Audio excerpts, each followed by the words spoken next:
such a genuine gem, thank you for clicking on my video. I'm Brooke Makenna, but today's video is about the carbon copy murders, or the Eardington murders, and these are two different murder cases with very similar circumstances, and you may be thinking, okay, serial killer, until you realize they happened 157 years apart.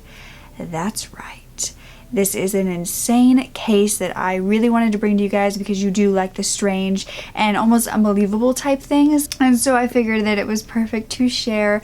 I am doing Suspect Summer this summer, where June and July are filled with true crime all the time for you guys, so if that's something you're interested in, make sure to subscribe, and let's get back to the story. It begins in 1817 in a quaint suburb of Birmingham called Eardington, and on May 27th at 6:30 a.m. a laborer named George Jackson would come across something extremely concerning. You see, George had come across a bundle of clothes. They were bloodstained. There was also a hat and shoes, and it was near a water-filled pit.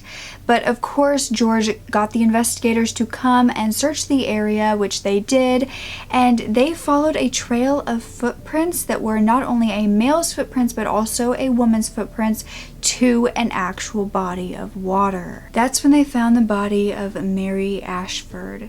She had bruises all over her body and was thought to be sexually assaulted. Now, Mary was a 20-year-old beautiful young lady who was well loved and lived in the area, and she also worked as a housekeeper.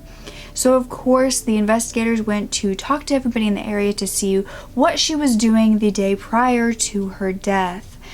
And they found that on the 26th, Mary had traveled to sell some food. To make even more money, she would sell dairy produce at a local market in the Birmingham area, and on her way to the market that day, she had actually dropped off a bundle of her clothes at the residence of Miss Butler.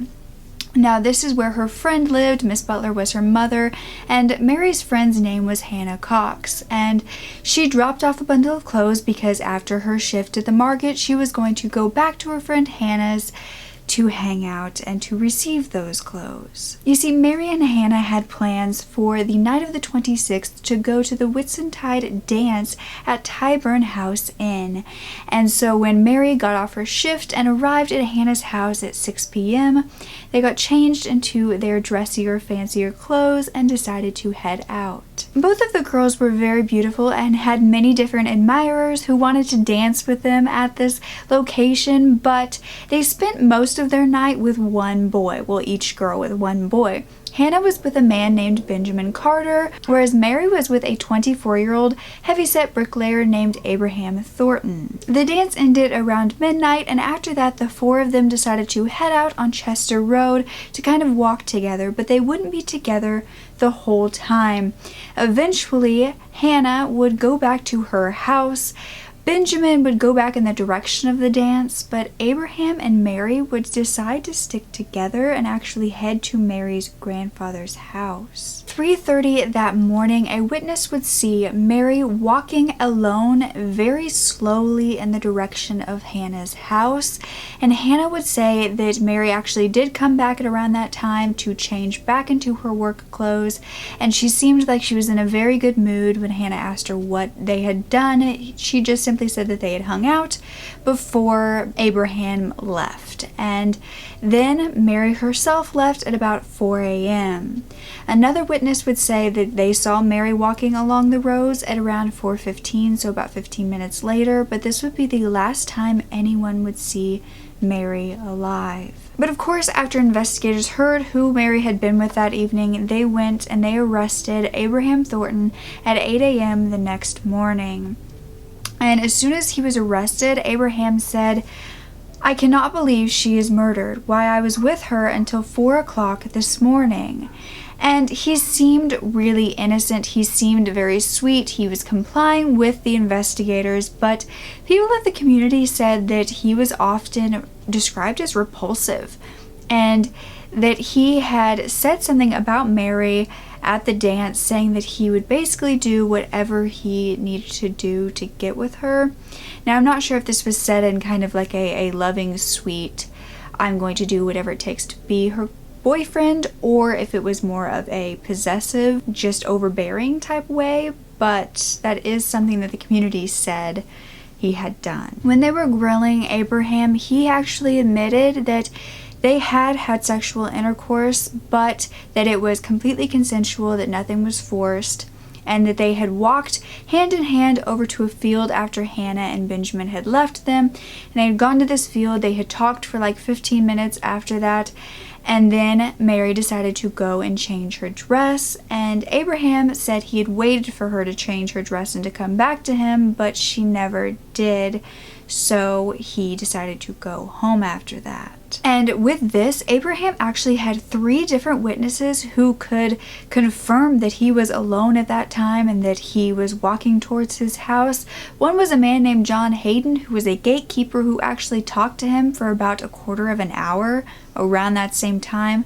That was the last time Mary was seen, and Mary wasn't around at all. It was just Abraham and John talking. Nevertheless, Abraham was brought to trial in August of 1817 at the Warwick Assize Court, and hundreds of people would wait outside to hear a verdict.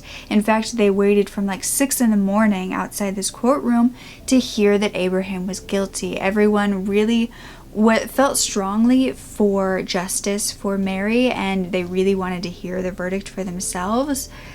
But they would all be incredibly disappointed because it would only take 6 minutes for the jury to deliberate and come back with a not guilty verdict. There was not enough evidence to really convict him, according to the courts. You see, Mary's brother William was not going to let it end there, and in fact, in the 19th century, William could actually appeal the case himself to get a new trial, and that's exactly what he did. And on November 17th, he got just that. Abraham stood in front of Lord Ellenborough in the Court of the King's Bench, and Abraham would actually be allowed a trial by battle, which was ancient law saying that Abraham could challenge William to a fight till the death or until one surrendered. But you see, if William accepted this fight and won, Abraham would immediately be executed, but if he lost, if Abraham won, he would be freed of all connection to Mary's murder.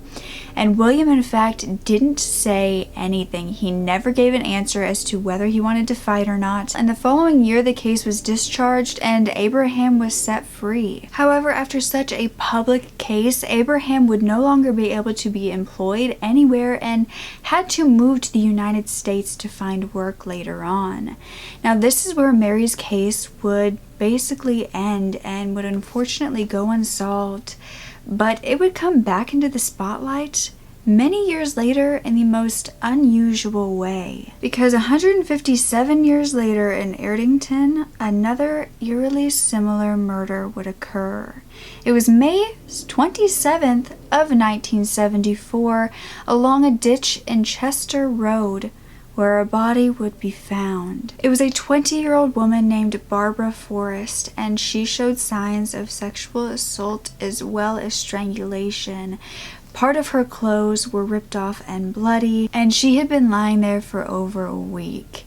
She worked at a Pipe Hayes Children's Center, and she had actually gone missing that Monday, which was Whit Monday, the same day that Mary had gone missing as well. You see, Whit Monday is a changeable holiday, but it's a feast on the Christian calendar, and it's definitely not something that stays the same exact date every year, but it is odd that these two women went missing this same holiday. But before Barbara went missing, she had been out that previous night with her boyfriend Simon Belcher, and they had gone dancing out at bars up until like 1 a.m. when Simon would take her to the bus, and that was the last time he saw her alive. The search for Barbara had involved over 100 detectives, and strangely enough ended with the prime suspect being a man with the last name of Thornton. Michael Ian Thornton lived on Chester Road and was Barbara's co-worker, and after finding blood on his pants as well as finding that the alibi for where he was that night told by his own mother was false, and after that, Michael was arrested. Once again, Michael was put on trial, but because of the lack of evidence, was found not guilty. And in another parallel, Barbara's sister Erica demanded that the case be reopened in 2012 to relook into it and to review the DNA evidence. But that's not the only parallels in this case, the things that are so eerily similar that you just can't get past. You see, Barbara and Mary were both said to be born the exact same day, 157 years apart. They also, on the night before they went missing, went to a friend's house to get changed for a dance for the Whit holiday. They both had similar features and a similar look to them. What was even more strange was that they both had made remarks about their fate and just about how strangely they were feeling before their murders. Because the week before Mary passed, she had told Hannah's mother that she had bad feelings about the week to come, and then of course that week she was murdered. But then Barbara told her co-worker that the month coming was going to be very bad for her. It was going to be a very unlucky month. She just knew it, and she said, "Don't even ask me why." She didn't know, but she just could feel it. But both of these cases are still unsolved today, and I'd love to know your thoughts on, do you think that these carbon copy murders were just coincidence, or do you think possibly a copycat who looked into what happened 157 years prior wanted to do it again, but to find somebody who had the same birthday as this girl, who just had everything going so similar to the previous case? I mean, you can't force somebody to go to a dance just like Mary had gone to a dance. There's too many similarities that just make you think that this was just something that the universe had concocted that just was supposed to happen. And I don't know, but I hope that in 157 years they are very careful about what they do, because this seems like almost like a horror movie where every 157 years this monster comes out of nowhere and murders a girl under the same circumstances. So I'd love to hear your theories. I thought this was a very interesting one that you guys would want to hear about, and so please make sure to thumbs up if you did enjoy it, and make sure to subscribe if you're not already. But don't ever forget to speak up. Your voice is powerful enough, and I love you to absolute pieces. Okay, bye.